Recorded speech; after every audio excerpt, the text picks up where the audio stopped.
Hello மக்களே, welcome to my kitchen. இன்னைக்கு நம்ம கிச்சன்ல என்ன சமையல் பார்க்க போறோம்னு பார்த்தீங்கன்னா, ரொம்ப ரொம்ப ஈஸியாகவும் சீக்கிரமாகவும் செய்யக்கூடிய ஒரு ரெசிபி தான். ஜஸ்ட் ஒரு 10 to 15 மினிட்ஸ்க்குள்ள நீங்கள் இதை செஞ்சு முடிச்சிடலாம். ஆனால் டேஸ்ட் மட்டும் ரொம்ப ரொம்ப டைம் எடுத்து பொறுமையாக செஞ்சுருந்தா கூட இப்படி ஒரு டேஸ்ட் வந்திருக்காது. அப்படின்ற அளவுக்கு டக்கராக இருக்கும். ஸோ இன்னைக்கு நம்ம பார்க்க போகிறது முட்டை தொக்கு எப்படி பண்ணுறதுன்னு பார்த்துடலாமா?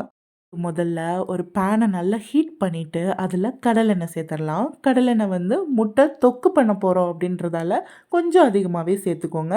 எண்ணெய் நல்லா காஞ்சதும் கடுகு சேர்த்துடலாம். கடுகு நல்லா பொரியட்டும்.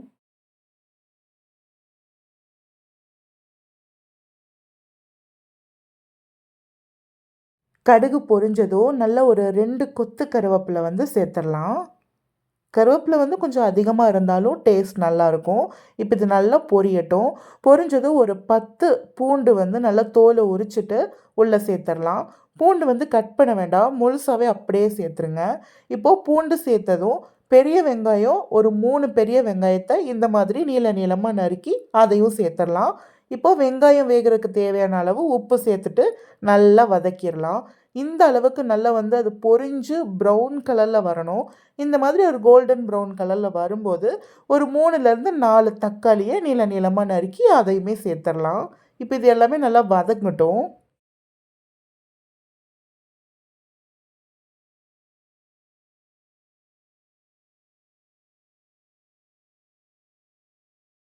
நம்ம சேர்த்துருக்க வெங்காயம், தக்காளி, பூண்டு எல்லாமே இந்த அளவுக்கு நல்லா வதங்கினதுக்கு அப்புறமா மஞ்சத்தூள் சேர்த்துக்கலாம். மஞ்சத்தூள் வந்து 1 டீஸ்பூன் மஞ்சத்தூள், மிளகாத்தூள் வந்து உங்கள் காரத்துக்கு தகுந்த மாதிரி சேர்த்துக்கோங்க. இது வந்து தொக்குன்றதால கொஞ்சம் எண்ணெயும் காரமும் அதிகமாக இருந்தால் தான் நல்லாயிருக்கும். நான் வந்து ஒரு 2 டேபிள் ஸ்பூன் போல் மிளகாத்தூள் வந்து சேர்த்துருக்கேன். இப்போ இது எல்லாமே நல்லா வதங்கட்டும். நம்ம சேர்த்துருக்க வெங்காயம், தக்காளி எல்லாமே இந்த அளவுக்கு நல்லா குழைவாக வெந்து வந்ததுக்கப்புறமா தொக்குக்கு தேவையான முட்டைகள் எல்லாம் நீங்கள் ஆல்ரெடி ஒரு பவுலில் உடச்சி எடுத்து வச்சுருந்தீங்க அப்படின்னா தக்காளி வெங்காயம் வதங்கினதும் அதை அப்படியே இதில் நீங்கள் ஆட் பண்ணிடலாம். அதுக்கு பதிலாக நீங்கள் டைரெக்டாக இந்த பேனில் 1 by 1 எக்ஸ் ஆட் பண்ணிங்கன்னா உள்ளே சேர்த்துருக்கிற முட்டைகள் எல்லாமே குக்காக ஆரம்பிச்சிடும். அப்படி ஆயிடுச்சுன்னா இது பார்க்குறதுக்கு முட்டை பொரியல் மாதிரி ஆகிடும். ஸோ அதனால் எல்லா எக்ஸையுமே ஒட்டுக்காக சேர்த்திட்டோம் அப்படின்னா நல்லா கைவிடாமல் கலந்துகிட்டே இருந்தோன்னா இந்த மாதிரி தொக்கு பதத்துக்கு வந்துடும். ஸோ இந்த அளவுக்கு நல்ல தொக்கு பதம் வரும்போது நீங்கள் உப்பு காரம் எல்லாமே செக் பண்ணிவிட்டு ஸ்டவ் ஆஃப் பண்ணிடலாம். அவ்வளோதாங்க. ஜஸ்ட் 10 நிமிஷத்தில் சீக்கிரமாக குக் பண்ணக்கூடிய முட்டை தொக்கு ரெடி ஆயிடுச்சு. வெறும் 10 நிமிஷத்தில் ஈஸியான சமையலாக இருந்தாலும் செம்ம டக்கரான டேஸ்டோடு இருக்கிறது இந்த முட்டை தொக்கு தாங்க. இந்த முட்டை தொக்கை நான் சொன்ன இதே மாதிரி செஞ்சு பார்த்துட்டு எப்படி இருந்துச்சு அப்படின்றத காமெண்ட்ல சொல்லுங்க.